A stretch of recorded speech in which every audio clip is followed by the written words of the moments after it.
BJ Mafia was popping. So the Jacksonville Jaguars are coming off a huge Saturday night primetime football victory over the Los Angeles Chargers. The Jaguars get their first playoff win since the 2017 season, and the Jaguars have now advanced into the divisional round. They will be traveling to Kansas City. The game will be at 4:30 p.m. Eastern time at Kansas City at Arrowhead Stadium, and the Jaguars are looking to get to the AFC Championship game for the first time since that same 2017 season. Jaguars fans are feeling on top of the world, and for all the Jaguars fans out there that have not seen, I did post my short little vlog that I did have from the Jags and Chargers game this weekend. I will link to it up above, so make sure you guys go check that out. I had a great time at the game, and honestly, Jaguar fans are just feeling on top of the world because our team has overachieved. We have exceeded expectations, and we've just been having a phenomenal season, even though it's been a lot of a roller coaster, a lot of up and down emotions.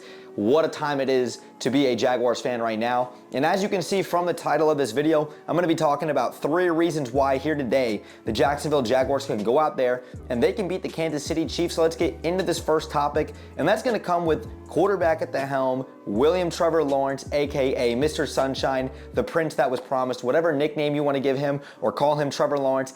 That guy has finally arrived, and Trevor Lawrence is no longer, and he's undisputedly, a top 5 quarterback in the NFL. That's not even a homer take. I think the evidence is very much there. But Trevor Lawrence got off to one of the worst starts that you could have possibly imagined for any quarterback in their playoff debut or any playoff game for that matter. Trevor Lawrence at one point was 4 of 16 versus the LA Chargers, 30 yards, and had 4 interceptions to start off the game. But Trevor Lawrence was calm, he was composed, and the whole entire team had his back, and the entire fan base that was in attendance for the game consistently had his back. And you know what? Trevor Lawrence backed it up and had a huge comeback victory. The Jags were down 27-0, and Trevor Lawrence flipped the script when it mattered the most, and the Jaguars came out there victorious. And Trevor Lawrence finished that game after that horrible start, 23 of 29, 79% completion percentage, 253 yards, 4 touchdowns, 0 interceptions, and had a 142.6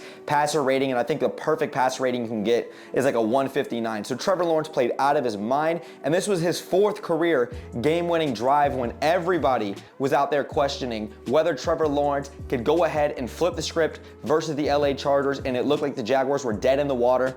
Trevor Lawrence came through, and you consistently see the calm and the poise that he possesses, and exactly why he was labeled a generational talent at the quarterback position, a prospect that we've not seen since the days of Peyton Manning, Andrew Luck, John Elway, and the list goes on. Trevor Lawrence has done everything that you've wanted to see in year 2, and Doug Peterson obviously has to take a lot of responsibility for the way Trevor Lawrence has played this season. Now, kind of getting into the second topic about why the Jaguars can go out there and they can beat the Kansas City Chiefs this weekend, that's going to come with the Jaguars defense. Now, the Jaguars defense, when you look at them statistically speaking and where they rank overall, when you talk about, passing yards per game, rushing yards per game, and really even just turnovers, the Jaguars are essentially a middle of the pack team. But when it comes to the most telling stat in all of football, to me, turnover differential, the Jaguars were a +5 in turnover differential this year, and the Jaguars only had 9 takeaways all of last season. The Jaguars flipped that script this season. The defense under Mike Caldwell has been a lot more opportunistic, and we've seen that this Jaguars defense has been playing significantly better, especially this last stretch of the season where the Jaguars needed every single win to get into the postseason. And we've seen the Jaguars make critical stops late in games. We've seen the Jaguars go ahead and stop the LA Chargers last weekend from going ahead and putting more points on the board, allowing the Jaguars to go ahead and rally back. And while the Chargers didn't even have a single turnover the entire game, that just speaks volumes to the way that the Jaguars defense has gone up there and they've played. Even when they're not creating turnovers, they are making stops. And to really put that into its proper perspective from last week's game in the wild card round versus the Chargers only scored 10 of their 30 points in points that were not off of a Jaguars turnover, right? So when the Jaguars didn't have that muff fumble off of the punt return or Trevor Lawrence's 4 interceptions, the Chargers only had 10 points the entire game outside of those turnovers. That just speaks volumes to what the Jaguars defense was doing and how steady they were the entire game. Now, the Chargers' 10 points that they had came off an 11-play, 62-yard drive when Justin Herbert got that touchdown to Gerald Everett. That was early on in the second quarter. And then they also had a 7-play, 45-yard drive late in the third quarter that ended up getting them a 50-yard field goal. So really outside of that, everything else was kind of hand-wrapped and gifted to them by the Jaguars' inability to take care of the ball. And the Jaguars Jaguars cannot do that again. Now getting into the third topic with the Jaguars and why the Jaguars can go out there and they can beat the Kansas City Chiefs this weekend at Arrowhead Stadium is because of the momentum that the Jaguars are playing with, and they're on a 6-game winning streak. Now, I would like to preface my comments by saying, yes, the Jaguars have won 8 out of their last 10 games, and that is extremely impressive. But on the flip side, the Kansas City Chiefs have won 9 out of their last 10 games. So either way you look at it, both of these teams are playing extremely well football. And since these two teams last met in Week 10 back in, what was it, October or early November? I can't recall. The Jaguars are a completely different team from there, and the Jaguars have played significantly better since that Week 10 matchup where the Jaguars were down early 20-0 before they ended up losing the game 27-17, and it was also 20-7 at halftime when Christian Kirk got a late touchdown right before halftime. So if the Jaguars defense can find themselves in a position versus a red-hot Kansas City team that has the best offense in all of football, even without Tyreek Hill, if they can put themselves in a position, put the Jaguars offense in a position to where the Jaguars offense does not have to feel like they have to come back from 20 down or they have to come back from 27 down, even though we've seen the Jaguars consistently come back, if the defense just plays good and they can just continue to create turnovers like they did versus the Kansas City Chiefs the first time where they got a +3 in the turnover differential battle and the Jaguars offense didn't turn it over, the Jaguars offense is going to have a lot more of an ability to go out there and have a much better chance in Arrowhead in a hostile environment to go out there and make plays and possibly win this game, because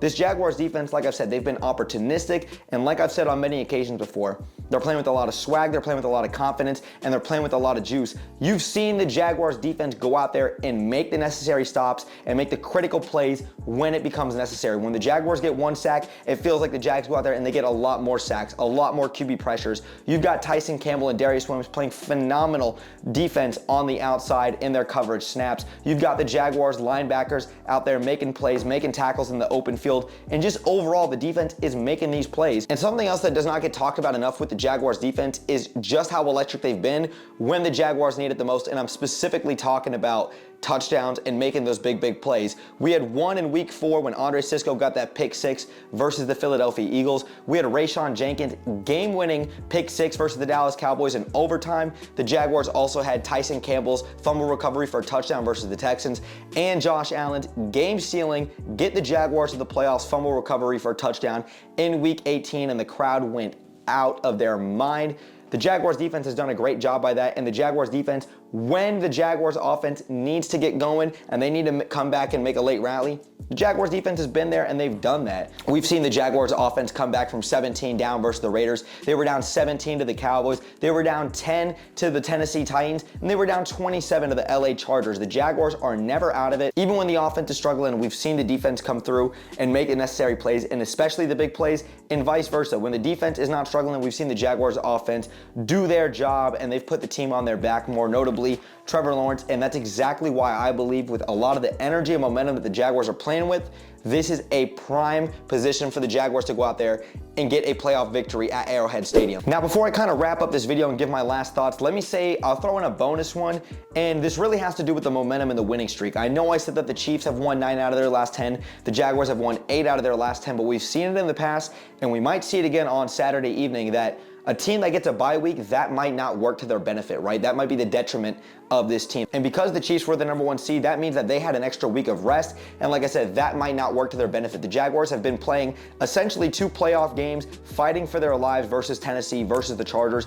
Now having that energy and momentum where they've been playing and they weren't sitting on the couch watching football, this might work to their benefit with that momentum, with that energy carrying. Yeah, it's always great to rest your players, but if the Jaguars can go out there, punch them in the mouth, and get off to an early start, even versus the best quarterback in all of football and the best tight end in all of football, the Jaguars really have an opportunity to go out there, carry this energy, carry this momentum, go into Arrowhead Stadium and get a victory on Saturday evening. But Jaguars fans, Kansas City fans, and NFL fans, let me know your thoughts in the comments down below. Do you believe that the Jaguars have an opportunity to go out there and beat the Kansas City Chiefs? Let me know in the comments down below, because I do have the Jaguars going out there and getting a nail-biting victory over the Kansas City Chiefs Saturday evening and advancing to the AFC Championship game. Before I do end this video, I will be dropping my full-length Kansas City Chiefs, Jacksonville Jaguars preview video out tomorrow, so make sure you guys do stay tuned for that. But if you guys enjoyed today's video, man, make sure you guys drop me a thumbs up. It takes 1 second and it helps me in the channel out tremendously.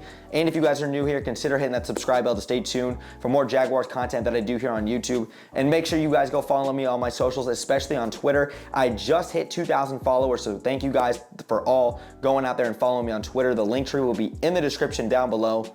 But thanks again for sticking around throughout the whole video. Brett James, aka BJ. I'm out, y'all. Go Jags, baby. Peace.